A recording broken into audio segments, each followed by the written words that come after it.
In this video, we'll be having a special guest who will be sharing her experience of her journey all the way from Nigeria to the United States for her graduate program. So she's going to be the expert today, sharing all of her experiences, and it's not going to be me doing all of the talking alone. Without further ado, I will do a special introduction for our guest. I think I'll allow her to introduce herself, especially to us, right? I think that would be better. Yeah. So introduce yourself.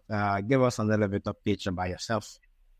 Thank you very much, Peter, and thank you for having me. Hi, everyone. My name is Olabisi Okedoyin. I'm from the southwestern part of Nigeria, but I actually lived in Ogun State where I grew up with my parents and had my primary and secondary education.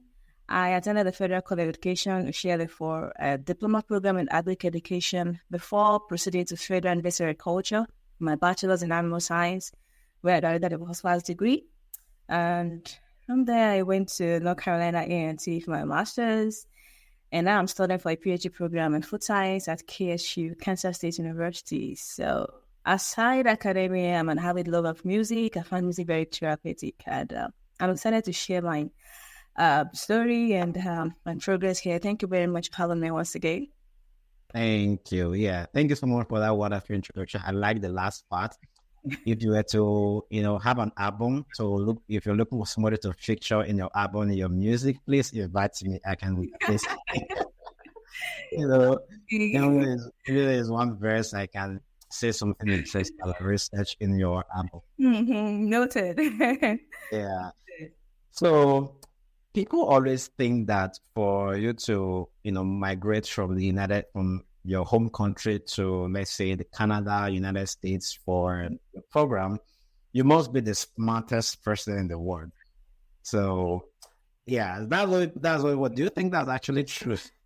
No. I don't think so. Yeah. Just depends on how you sell your story, your goals, and what matters to you. I've seen third class, second class, lower, going on this route and also getting scholarships and reputable universities. So stamp your mindset. I don't think you have to be the best of the best to actually have a chance to study abroad. Absolutely. People always tell me, I got a second class offer, my GPA wasn't that good, what can I do? So I think this is already an inspiration to you. So one of the first things I wanted to ask, so there are a couple of countries, Canada, the United States, UK. So what made you decide to, choose the United States, and how was the journey like for you? You know what's funny? I never really had a dream of studying abroad. I come from a lower class background. I never flew on a plane, so I don't have the luxury of having lofty dreams like studying abroad. I just wanted to study, get my bachelor's, pass, and have a good grade so I could get a good job, settle down, get married. The average dream. Yeah. No, it's it. But after graduation, I got this internship with this NGO where I was a program manager, and things were good. I thought they were going to retain me, and I was working towards, just some certifications and then looking for a job.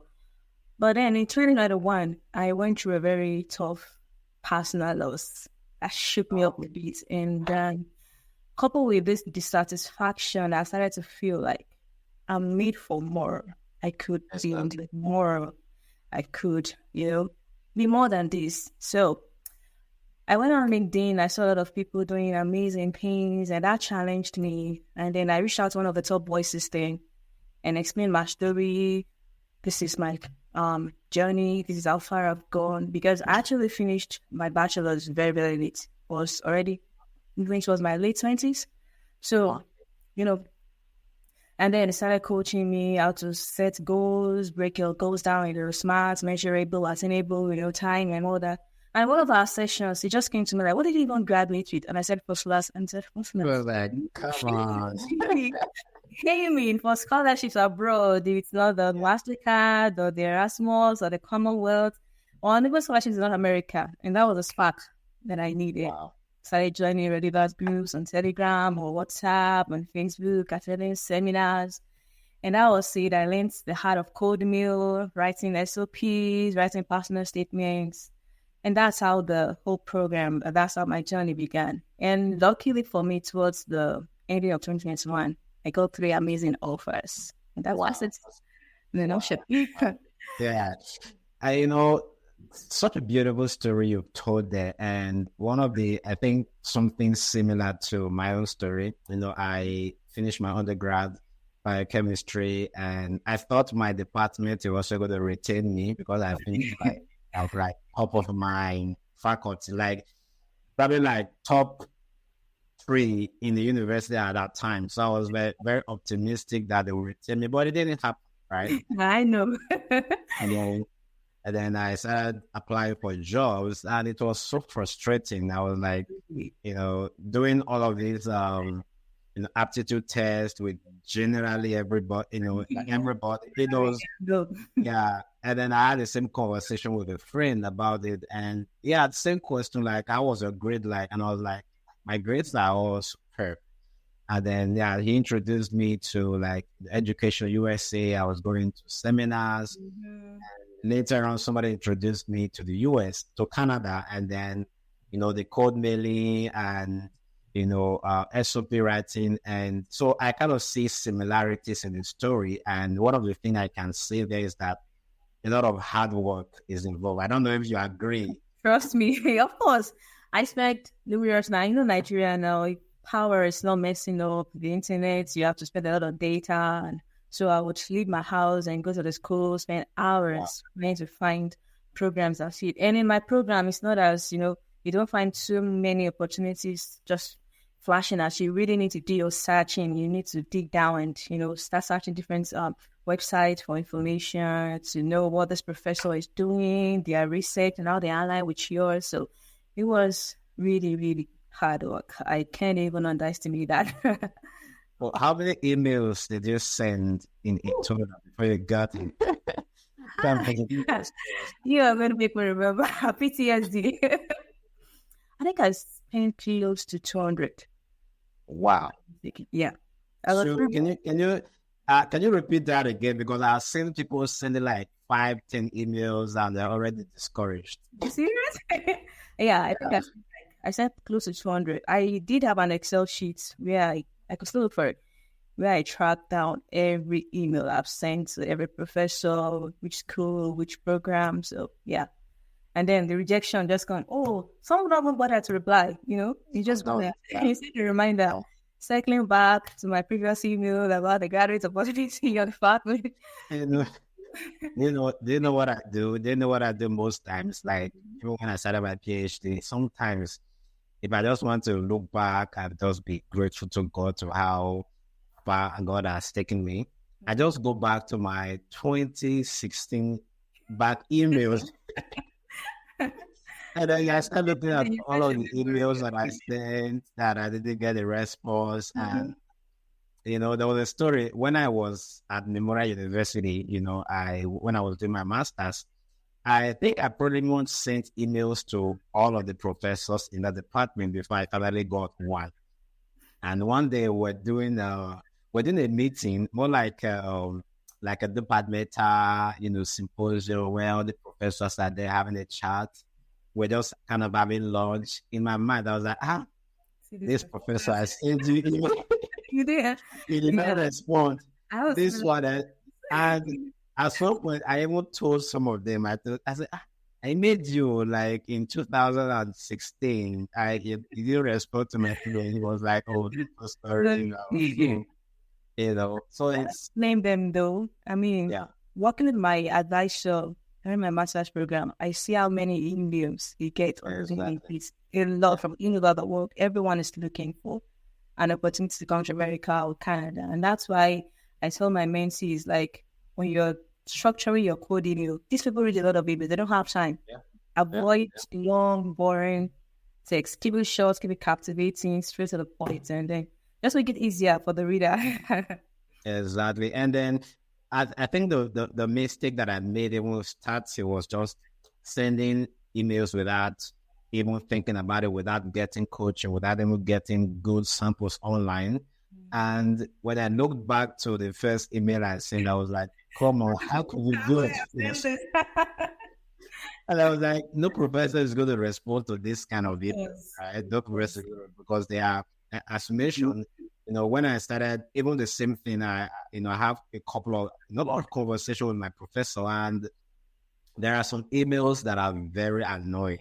There are some emails that they get that they are very annoying. And sometimes they can tell you, oh, this particular email from this part of the, this country, if it's from the place you came from, it's just very embarrassing.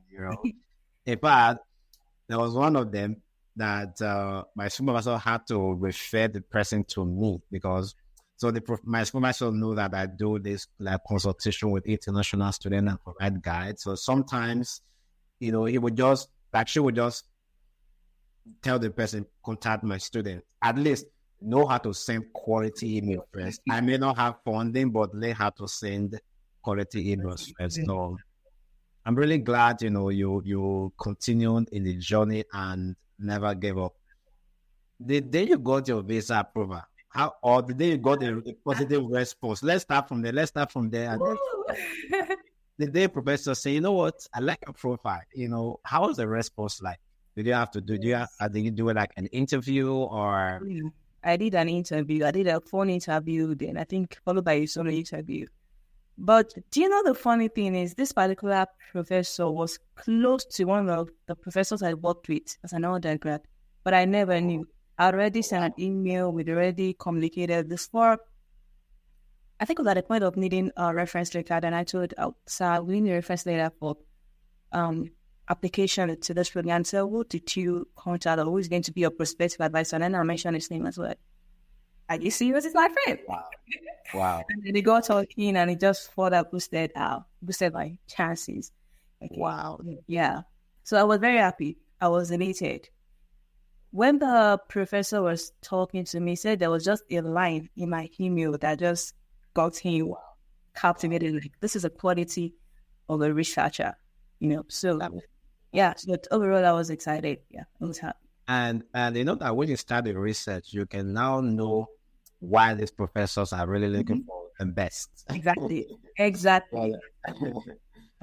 you have to bring in, if there is something above your A game, I don't know if there is like A plus game. That is all you have to bring in to your research. Oh wow, that's good. So when you got your visa, you're excited, and then you arrived in the US. So what did you notice differently in terms of the culture, the environment? What was like a shock for you that you never expected? I'm going to be honest. A&C, that's the school I had my master's, is as of maybe there's a lot of Nigerians there, so they kind of helped me think. So was it as shocking? Was it as bad as I thought it would be? Of course, the weather, I'm allergic to cold, so so even during a presumably good weather, I'll still put on, and then I'm like, hey, we can never come. They put on heater, so the weather was one thing, and then courtesy. Yeah, I realized that courtesy meant different things. There's that. You have to open the door, and someone is coming, I kick the door and wait for them to come in, and a lot of things. But I adjusted pretty fast because of the Nigerian population I met here. They became my family. And also the international student office had these orientation programs to organize it frequently. So that helped me adjust it too. So it wasn't really as bad as I imagined in my head. Yeah, that's good. I was very fortunate to have a Nigerian in my lab. I was doing PhD. So that was very helpful to me in terms of settling down and even getting the supervisor approval. That also played a role because Nigerians that have been to the lab, like 2 of the Nigerians, they were exceptional. So the general perception about my professor is that most of the Nigerians are exceptional. So give me a track record. Exactly. And when I came, I never disappointed, right? I won most of the best presentation award as anything you can imagine in the department. And after that, after I left, she still took another Nigerian PhD student. Of course. Currently now, current student now is also a PhD. Yeah. Now, research in North America can be very challenging. So, Got it. yeah, so people have asked, is it difficult doing research, like either whether master's or PhD? So, you could speak on your experience, like when you actually started doing your research, or how was it like for you? It was tough.